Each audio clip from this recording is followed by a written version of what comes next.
विभागीय क्रीडा संकुलात अनधिकृत व्यक्तीचा प्रवेश रोखण्यासाठी डिजिटल पद्धतीने चेहरा ओळखीची पद्धत अवलंबावी। विभागीय क्रीडा संकुलात ज्येष्ठ नागरिकांकडून चालण्याच्या व्यायामासाठी वार्षिक 100 रुपये इतके नाममात्र शुल्क आकारावे, जे केवळ त्यांच्या नोंदणीसाठीच्या प्रक्रियेकरिता वापरले जावे, असे निर्देश राज्याचे सामाजिक न्याय मंत्री तथा जिल्ह्याचे पालकमंत्री संजय शिरसाट यांनी आज दिले।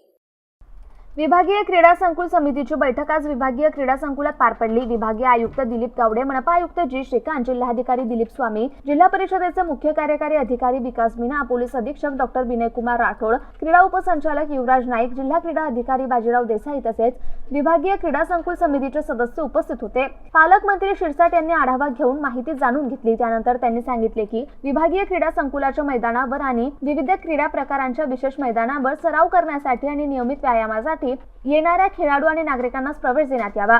अन्य अनधिकृत व्यक्तींचा प्रवेश रोखण्यासाठी डिजिटल पद्धतीने चेहरा ओळख ही पद्धत अवलंबावी। बालेवाडी येथील क्रीडा संकुलात खेलो मोर ही पद्धत वापरली जाते, त्याप्रमाणे अत्याधुनिक पद्धती वापरावी। प्रत्येक क्रीडा प्रकार, इनडोर आउटडोर या सेवांसाठी वेगळे दर निर्धारित केले जावे। तसेच ज्यांचे वय 60 वर्षांपेक्षा अधिक आहे असे केवळ प्रकृती स्वास्थ्यासाठी सकाळी आणि चालण्यासाठी मैदानात येतात अशा नागरिकांना नाममात्र रजिस्ट्रेशन करिता शुल्क आकारावे। वय वर्ष 18 ते 60 या व्यतिरिक्त शुल्क आकारावे। शालेय विद्यार्थी आणि ज्येष्ठ नागरिकांना शुल्क आकारू नये असे निर्देश पालकमंत्री शिरसाट यांनी दिलेत।